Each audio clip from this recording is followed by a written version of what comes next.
guys, get ready with me and chika. Yes, meron akong chika sa English. Kasi, lately, sobrang dami ko na di-discover sa YouTube channel ko. Like, sobrang dami. Hindi naman sobrang dami. Meron lang ilan ako na di-discover na dati. Hindi ko alam na may ganun pala sa kalakaran ng channel, sa kalakaran ng YouTube. So, lately, na-discover ko yung thumbnail. Sa YouTube, meron tinatawag na thumbnail. If you don't know it, siguro mag-search nyo sa YouTube kasi parang hindi ko alam kung paano yun i-explain ng mas maayos. Pero, dati pa kasi, parang like, nag-wonder na ako kung, alam mo yung like, sa mga latest video ko, is, pag nag-upload ka ng video sa YouTube, parang may naka-plaster, di ba? Parang yun yung cover ng video na in-upload mo or yun yung cover ng vlog mo. So, ako, yung mga previous uploads ko, previous vlog ko, mga Get Ready With Me, alam mo ba, naiinis na ako kasi alam mo yung pag nag-upload ako, yung naka-plaster doon sa video ko, nakaganito, nakaganyan, alam mo yun, like, nakakapangit noon, kaya parang ako mag-react sa mga YouTube ko, kasi mamaya yun yung ingay.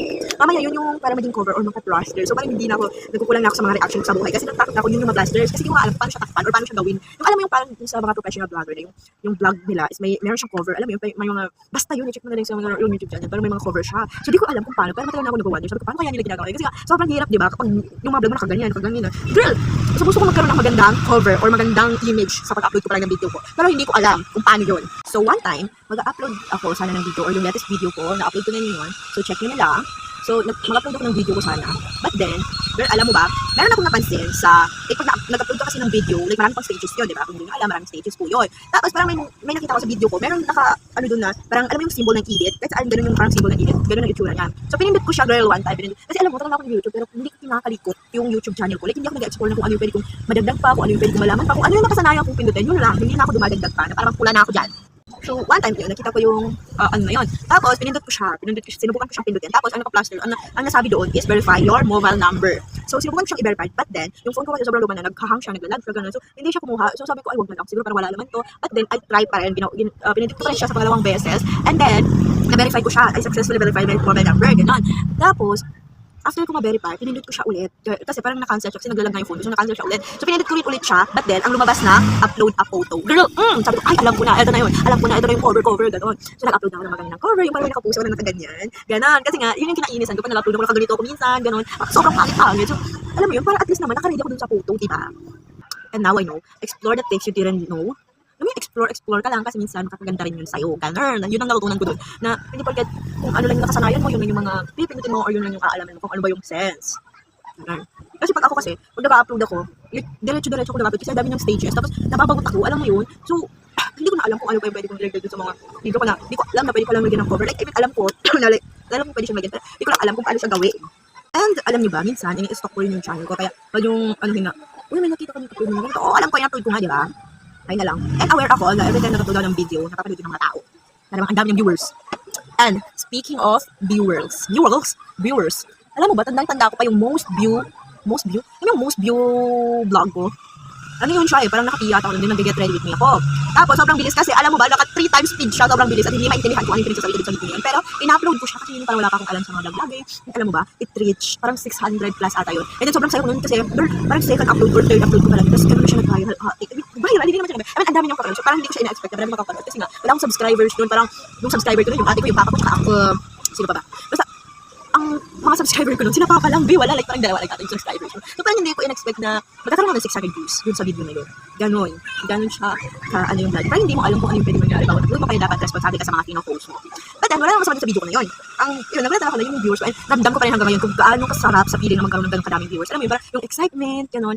Kasi before, hindi naman ako madalas mag-check ng analysis sa YouTube. Kasi parang wala naman akong pakita. Kasi nga, anong pakita doon? Wala kang subscribers, viewers pa kaya, di ba? So parang hindi ako nag-expect. So, hindi ko siya check. But then, yung nag-upload ako dito, nakita ko na 600 plus views. Oh my gosh, sabi ko sa ate ko. Ramdam ko pa yung saya ko doon. Sabi ko, ate, alam mo, naka-reach ng 600 plus yung latest video ko. Tapos, sige, upload ka lang ng upload. Ganun ang sabi niya sa akin. Encourage ako. Kaya ngayon, makakain na mukha ako.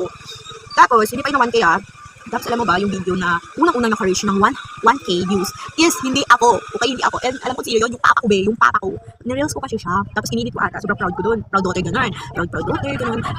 Daughter of farmer. Or, ang mga product sa video na yun. At proud ako sa tatay ko hanggang ngayon. And then, alam mo ba, nagulat ako nung sabi ko, ay, oh my gosh, na-reach na yung 1K views. Sobrang saya ko noon, screenshot ko siya. Alam mo, wala pa akong signal, nakita ko yun kasi parang nasa laya ata kami noon, which is sa bukid, and walang signal doon. Meron signal, nagkakaroon ng signal. Pag umakyat ka sa puno, may signal.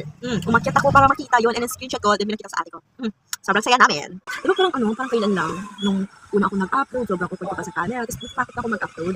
Alam mo yun, takot ako mag-upload ng video. Ngayon, parang nakasanayan ko na siyang mag-upload ako ng video everyday. Hindi naman everyday kasi minsan busy ako. But then, parang kailan lang yung pag first na most view video ko, 600 lang yun. Tapos, parang kailan din yung unang 1K ko ng viewers. Tapos, ngayon, I have reached my most, as of now, ang most view videos ko or most view vlog ko is yung pinamagatang, pinamagatang damit. So, ang short ng video na, parang ang hilig yung sa short videos, no? Naghihirapan ko pa man din mag-edit yung sobrang habang video ko. Tapos gusto nyo ng short? Short lang yung video na yun, parang nag-fix lang ako ng damit ko. And then, alam mo ba kung ilang views yun? 3 point something K.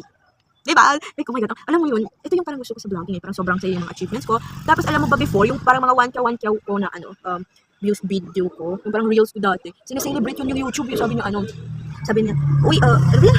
Parang celebrate the small wins. In screenshot ko, meron pang mga picture ng, yung small wins ko, di ba? 1K viewers, tapos minsan nadadagdagan, every upload ko, nadadagdagan ng tatlong subscribers yung channel ko. Sobrang saya, parang laro-laro lang. But then, I feel validated in this line of work. Alam mo yun, parang kahit konting improvement lang, nakikita ko sa sarili ko yun, and nakikita ko rin, and namumulat ako na, hindi naman pala ako nasa stuck, kasi alam mo ba, like dati, sobrang, conscious ko sa sarili ko, like parang, andito pa rin ako, nandun na sila, alam mo yun, parang, feel ko lagi napapag-iwanan, but then, meron akong ibang line of work, meron akong ibang, hindi nila din kayang gawin, kaya naman lahat, alam mo yun, parang, may nasimulan ako, hindi pa nila nasisimulan, and that's make the difference for everyone. I love how I appreciate my life these days. Di ba yung makeup ko parang walang kagtuturan. Pero alam mo itong video na to, parang just, remembering. Kasi lately, parang nag-down din ako masyado. Alam mo, parang hindi naman everyday umaangat ka. And yun yung parang natutunan ko na hindi naman talaga. Kasi alam mo minsan, pag nag-upload ako ng video, like kahapon, may mga viewers, ngayon naman wala. Alam mo yun, parang ganun. And so, rolling down, hindi lagi nasa taas ang lahat ng tao. Yun. Finalize muna natin itong look kasi marami lang nakakain na oras talaga. And this is the final look. Wala naman itong look na to, hindi naman to forever dyan sa bahay lang ko. So, it's so simple lang. But then the story na meron na itong video na is super, just gratitude, message of gratitude. Yun. Basta appreciation video lang to ng buhay ko. Na-appreciate ko lang talaga yung life ko. Kaya, that's it. Bye-bye!